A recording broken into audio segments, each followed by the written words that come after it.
Hello বন্ধুগণ, আজকে আমি রান্না করব বোজোসামের রেসিপি। মানে হচ্ছে মহিষের চামড়া। মহিষের চামড়া কি কোনোদিন খেয়েছেন? এই যেগুলো পুরা দেওয়ার পরে, সিদ্ধ করার পরে, সুন্দরভাবে পরিষ্কার করার পরে পিস পিস করে কুটবো আগে। আপনারা যদি রেসিপিটা দেখতে চান তাহলে শেষ পর্যন্ত থাকবেন বন্ধুগণ। এই যে আমি পিস পিস করে কাটলাম। দেন আমি আমাদের ট্রাডিশনাল হচ্ছে মানে শিলপাদা আর কি, এখানে আমি মাই মশলা রেডি করতেছি। এখানে সব দিয়ে দিছি, যে জিরা মশলা, গরম মশলা, দালচিনি, তারপর লং, মরিচ, আদা, রসুন, পেঁয়াজ যা আছে এগুলো এখানে মিক্স করে আমি বাটতেছি। দেন আমি এখন সোয়াবিন তেলটা গরম করব বন্ধুগণ। তারপর এই সোয়াবিন তেলের উপরে মাই মশলাগুলো কিছুক্ষণ কষাবো। এই যে বন্ধুগণ, আমি মাই মশলাগুলো দিয়ে দিচ্ছি, সবগুলো মিক্স করে।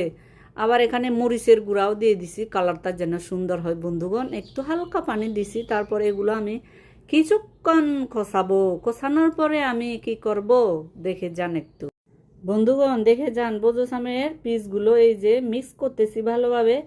এটা আবার অনেকক্ষণ কষাবো, কারণ এগুলো একটু শক্ত টাইপের, অনেকক্ষণ কষাতে হবে বন্ধুগণ। দেখেন বন্ধুগণ, কত বড় পাতিল।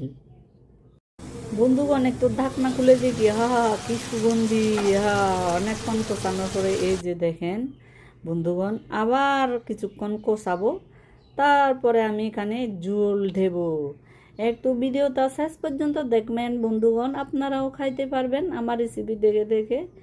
এই যে এখন আমি হচ্ছে কষানোর শেষ, এই যে ঝোল দিয়ে দিচ্ছে, এরকম বাটি দিয়ে 2 বাটি ঝোল দিয়ে দিলাম আমি, বুঝছেন বন্ধুগণ।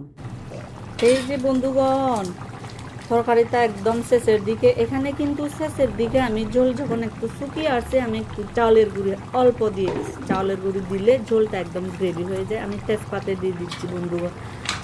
কত যে স্মেল আসতেছে বন্ধুগণ, আমার খিদা লেগে গেছে, খিদা খিদা। আমি 2 কেজি ভাত খাবো, 2 কেজি।